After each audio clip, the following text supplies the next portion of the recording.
Hamish de Bretton-Gordon is a retired British Army colonel and former NATO and UK's commander of chemical, biological and nuclear reaction troops. Welcome to our program, Colonel Hamish. Thank you very much for having me. Vladimir Putin is ready to end the war against Ukraine and does not oppose the West aiding Ukraine if Ukraine never joins NATO, according to Bloomberg. Do you see this development as another sign that Vladimir Putin is ready to settle the war and he would like Donald Trump to settle this war this year? Well, let's hope that's the case. I mean, certainly it's a real opportunity. I think with President Trump taking over in the White House today, who seems very determined to create a ceasefire. He's seen his predecessor, President Biden, create a ceasefire in Gaza. And for Trump, that personally, I'm sure that is what he's after. I think some of the things that he's been saying over the recent weeks and months have been encouraging as well.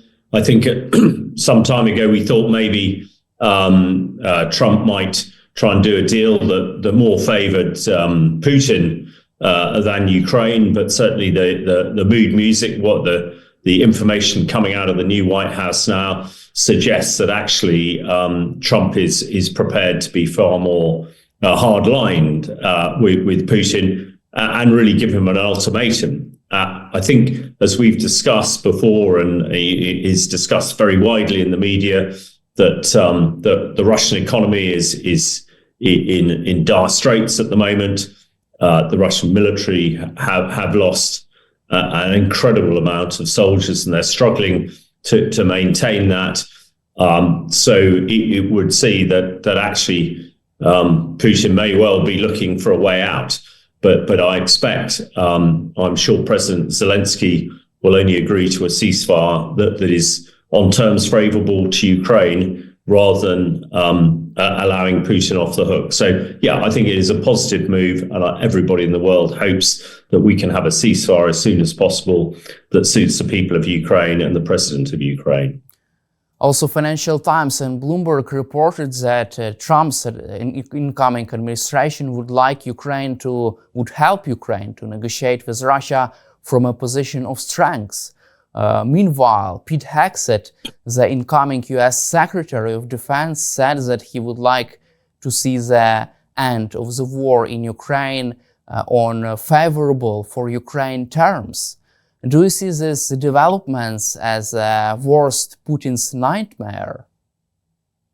Yes, I think it is. Absolutely. I expect Putin was rather hoping that President Trump would ask the Ukraine government to agree a ceasefire on the current lines where the current forces are.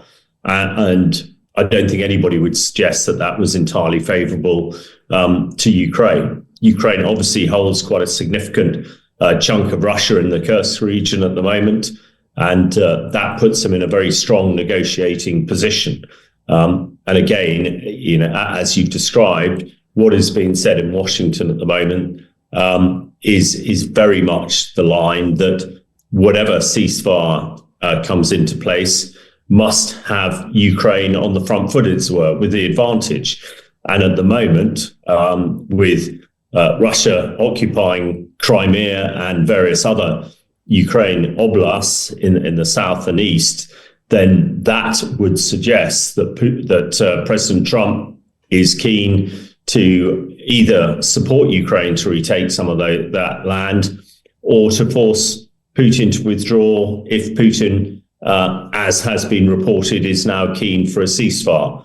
So we shall see in the coming days. President Trump has said in the last 24 hours that he is going to do an awful lot of activity, including get involved in the war in Europe and the Russian illegal invasion of Ukraine pretty quickly. So no doubt over the next couple of days, we will hopefully see the sort of things that Trump intends to do. But the bottom line is that all that's coming out of the States at the moment is that a ceasefire must be to the advantage of Ukraine and not Russia.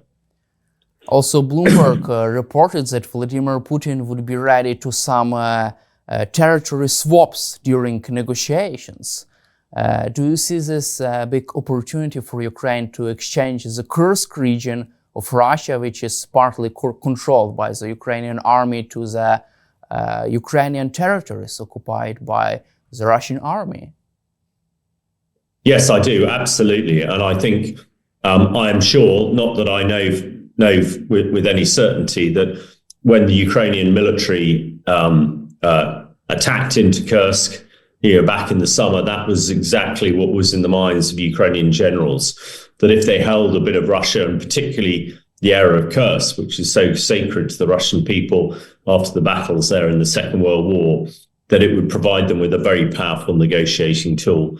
And I think that is exactly what we're seeing now. So I am sure President Trump is telling Putin that if he wants Kursk back, he's going to have to trade, a significant amount of the ground that he's illegally taken from Ukraine in the war. Now, exactly what ground that is, I expect that'll be very much up to the Ukraine government, the Ukraine people to negotiate. But certainly it is a powerful tool, and that is the inference. That is the sort of, again, the music coming out of Washington, the US at the moment, that there will be a trade-off of territory before any ceasefire is signed, and it is to be at the advantage of Ukraine and not the advantage of Russia. Also, according to Bloomberg, Kremlin's position is that NATO members can continue to send weaponry to Ukraine under security agreements, but any of such weapons should be used against Russian territory in case of a ceasefire. Do you see this new position of Kremlin as a big U-turn in Vladimir Putin's stance? Because Vladimir Putin has been opposed Ukraine receiving Western aid for a while. Since the beginning of full-scale invasion, Vladimir Putin has threatened to disrupt this chain of supply of Western weapons from the West to Ukraine. But now it seems like he open to this idea that Ukraine can receive Western aid in case of a ceasefire. Yeah, I mean, this is remarkable. And if this is true, it would seem to be a very big U-turn by Putin. And let's hope it's true, because it's sort of an indication of the precarious, very dangerous position that Putin is in himself. It makes a lot of sense, though, as well, once there is a ceasefire, that Ukraine maintains a powerful force. But there's also a lot of talk in the media at the moment that there may well be a peacekeeping force. And both President Trump and the previous Prime Minister of the United Kingdom, Boris Johnson, have suggested that force should be led by British troops, British Army, Navy and Air Force. And the British government have not openly welcomed that. But again, they have not taken that particular card off the table.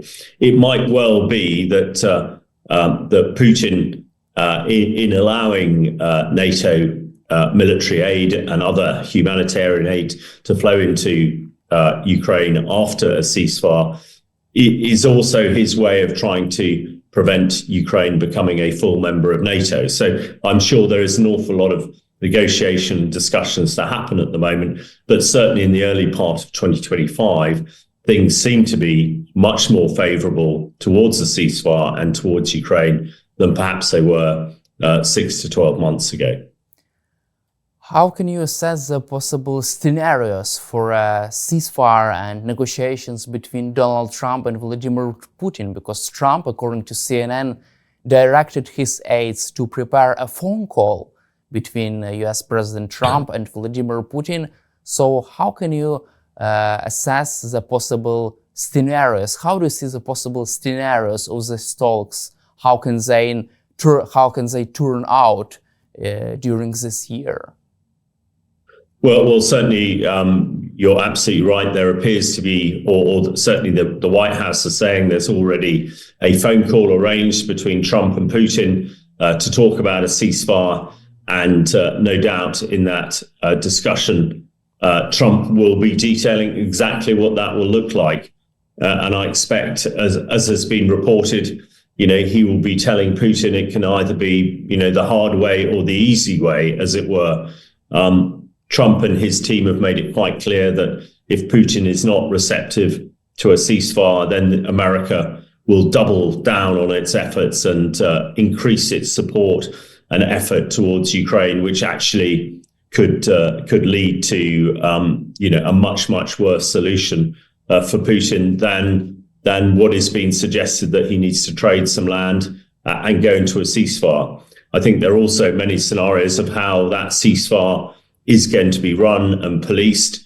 And there is a lot of talk that NATO troops, particularly British and French troops, could be involved in that. Now, President Putin might have something to say about that, but one gets the feeling that, he is not exactly being backed into a corner, but it is clear that Putin is struggling, and it is clear that President Trump appears, to have the whip hand here and has the possibility to really, tell Putin how it is. But we shall see. Unfortunately, although the phone call might be fairly soon, in the next few days or few weeks, it'll still take some time for the details to come out and the mechanism of a ceasefire to get into place. The simple fact of moving tens of thousands of British and French troops and whoever else is supporting them into Ukraine to set up the ceasefire, will take time, and that's for sure. But I think it's the green shoots that hopefully will develop into something much more substantial. And whatever people think about President Trump, he does appear to be the one person who could actually direct Putin what to do, and hopefully lead to a ceasefire that's acceptable to President Zelensky and the Ukrainian people. Do you feel that Trump's presidency has turned out to be the worst scenario for Vladimir Putin, and it would be a bad option for Vladimir Putin? It appears to be the worst scenario rather than Biden's presidency, Harris' presidency. Well, let's hope so, and that is what it's looking like at the moment. But having said that, of course, President Trump, does change his views and opinions quite regularly. But it's very clear that he wants a major victory that can be associated directly with him at the start of his presidency. Although we now have a ceasefire in Gaza, a lot of the work presumably was done by his predecessor, President Biden, and I expect that is something that Trump is not overly happy about. So it's clear that Trump wants to flex his muscles to show that he is the most powerful leader in the world, and what better way to do it than force a peace on Putin that is advantageous to the Ukrainian people rather than the Kremlin and the Russian people. So yeah, I think President Putin, when he realized that Trump was going to be the next prime minister of the US, that was a pretty bad day for him. And all the things that we discussed earlier on in this interview coming out about Putin's change in mind and change in direction is suggesting that now he realizes that this ceasefire and peace is going to be forced on him, and he's got to try and save his own skin, as it were.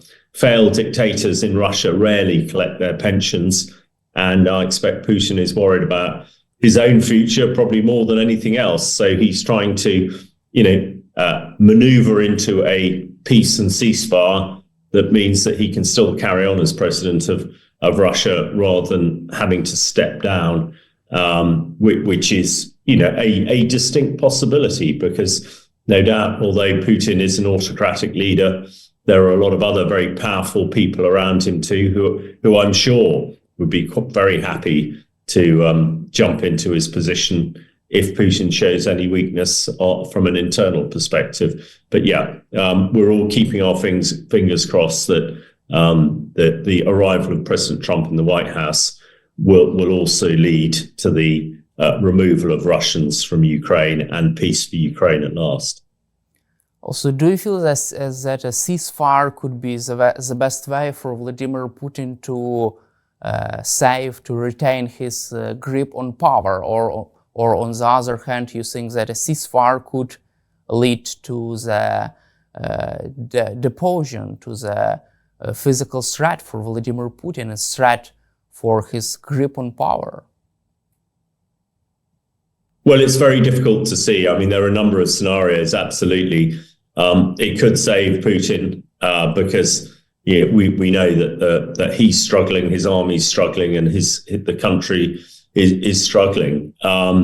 But equally, also, it could lead to his demise. I think, quite frankly, us in the Western world really don't care what happens to Putin. What we care about is what happens in Ukraine, and we want to see peace as soon as possible. The war might go on for a bit longer, but nobody wants to see any more sort of civilians or military people killed than is absolutely necessary. So, the best scenario would be a peace, a ceasefire that's negotiated, and a swap of territory to a position where the people of Ukraine are content with it. And quite frankly, what happens to Putin after that happens, well, that's up for the Russian people. And as long as it doesn't affect the rest of us, I don't suppose anybody will lose too much sleep about what happens to him in the future. Also, British Prime Minister Keir Starmer says that he was open to the idea of sending peacekeeping forces to Ukraine during his visit to Ukraine, first visit to Kyiv. From your perspective, also, what kind of peacekeeping mission would be the best option for Ukraine? Also, The Telegraph described 3 scenarios of Western peacekeeping deployment to Ukraine: peacekeeping patrolling the buffer zone, Western troops defending Ukrainian capital, and at least a training mission in the west of Ukraine. What kind of option is better for Ukraine? Well, that's a really good question. I've written about it myself in the Telegraph as well. And having been a peace enforcer in Bosnia back in the 90s and a peacekeeper in Cyprus in a bit later than that, I have personal experience of doing it. I mean, it can take up an awful lot of soldiers, and especially with a border of over 800 miles between Russia and Ukraine, to cover every single blade of grass would require tens, if not hundreds of thousands of soldiers. I think what you need is a credible force to prevent Russia attacking. And I think the good thing about having British troops, one assumes that the Russians would not attack British troops. The challenge with British troops is that British military is so small now. It's a real wake-up call for the British government to make sure that they invest sufficiently in defence so that we have a credible defence, so that we can do roles like this. I expect it will be a combination of various things, maybe with a command and control structure based on the British military, but with support from perhaps the French and the Scandinavian militaries to provide quick reaction forces that could act if there's any transgression of the ceasefire. And allied to that, of course, as well, training for the Ukraine military to make sure that they have the capabilities that they will need in the future.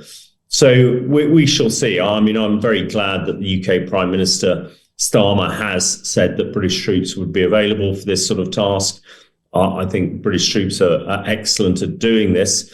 And with the French suggesting that they would have troops available, and I would have thought also other European NATO countries would get involved, it's clear that European NATO countries could provide a credible force that would prevent the Russians going any further. And I don't think anybody would suggest that the Ukrainian forces would attack this ceasefire force either. So the key thing is, and I hope that there's a lot of planning going on in Western capitals to make sure that as soon as the agreement is made, this force can get in place as soon as possible and provide a credible deterrence to any further fighting. Times reported that victory of Ukraine was never President Biden's goal, because White House was confident that Ukraine wasn't been able to do so because it was beyond Ukraine's ability. What is your take on such a political legacy of President Biden and his decisions on Ukraine? Well, it's very difficult. I mean, and when one describes what a victory is, that could be that is a many-faceted area. Whether Biden was talking about Ukraine completely retaking all the land that Russia took from 2014 onwards is difficult to understand. But it's certainly clear that President Biden didn't commit, 100% to Ukraine in order to defeat the Russians. Certainly, the Americans produced an awful lot of military capability, far more than anybody else, and provided a lot of intelligence. But it was clear that was not enough, decisive enough. I think everybody, military analysts like me, would say that the US military is by far the most powerful military in the world. And if they fully committed to this, the Russians would have been defeated some time ago. But of course, Biden had other competing ideas, and that was not within his rationale. I think the difference with Trump is that he wants things over very quickly, and is not prepared to go into a protracted conflict in Europe between the Russians and Ukrainian military, and sees that in the long run for the US, it would be far better to get it over and done with very quickly. Whereas President Biden rather, didn't see it that way. So, I think we're in now that President Trump is in the White House, there is a feeling, I think, on all sides that actually things are going to move quickly now, and they are going to end as quickly as possible. And with President Trump pulling the strings, driving this forward, one hopes, and it would appear that whatever happens is going to be to the advantage of Ukraine, who, of course, has suffered from the illegal invasion of Russia, and rather than Putin, who perhaps thought maybe 12 months ago that Trump would likely save him, rather than, as we're led to believe now, Trump really wants to run Putin out of Ukraine and get back to a peaceful solution in Europe as soon as possible. That's also our situation in the Middle East. From your perspective, do you feel that a ceasefire in Gaza can bring the war in Ukraine closer to its end? Don't you think that this political victory of the United States could strengthen US position during the negotiations with Vladimir Putin? Because at the same time, Putin has lost his Assad's regime, has lost his military presence, military bases in Syria. And second question is, what are your impressions on your last visit to Syria? Well, certainly on the first area, absolutely. With it looks like a ceasefire that will hopefully hold in Gaza, and also the activities of the Israeli military over the last 6 months, particular, by destroying the Iranian militias, mostly Hezbollah, really that, and the fact that the Hezbollah were keeping the Assad regime in power in Syria, which allowed Russia to have its powerful bases in Syria and its southern flank. When the Iranian militias collapsed, so did Russia, and Putin was humiliated and had to scuttle out of Syria at great speed. So I think we now have a much weakened Iranian regime. There is no Assad regime for Putin to lie on the back of. And that's a whole series of defeats. And, on a military battlefield, momentum is absolutely key. And the momentum is completely against Putin at the moment. Over the last 6 months, he has just failed. So I think what happens in the Middle East has a significant impact, because it's also what the Russian people see. They see that, in effect, the Russians have been defeated in Syria, and that their allies, the Iranians, have been defeated in Gaza and in Lebanon as well. So that is just not a good look. For my myself, having spent the last week in Syria, it's a very great delight to me. Have been involved in Syria really for the last 14 years, mainly helping in the areas where Assad was trying to attack into, to help the hospitals and the schools, the infrastructure keep running. Now that Assad is gone, there is a dark cloud lifted off the country, and there is hope, so much hope for the future. And absolutely, now that the Russians have left Syria, and the Russians were hated as much, if not more, than the Assad regime for the dreadful things that they did in Syria, bombing schools and hospitals, exactly the same activity we've seen the Russians in Ukraine. So having seen what has happened in Syria, what one just hopes that similar will happen in Ukraine. And now those of us who have been involved in Syria are looking to try and help them rebuild. So there is hope. I think when I woke up on the 1st of January this year, things look pretty grim around the world. But in the last few weeks, with the demise of Assad in Syria, the ceasefire in Gaza, and hopefully a ceasefire in Ukraine to come soon, perhaps things are looking a little bit brighter than they did in 2024. And let's hope 2025 delivers everything that the Ukraine people deserve and desire, and creates a peace in the Middle East so that Islamists like the Islamic State and Al-Qaeda cannot develop and grow and threaten people around the world. So, yeah, there is a chance that 2025 is going to be a good year, and let's hope it is, and let's pray that it is. We hope too, Colonel Hamish. Thank you for your time and for your support for Ukraine, and glory to Ukraine. Thank you very much indeed. Glory to Ukraine.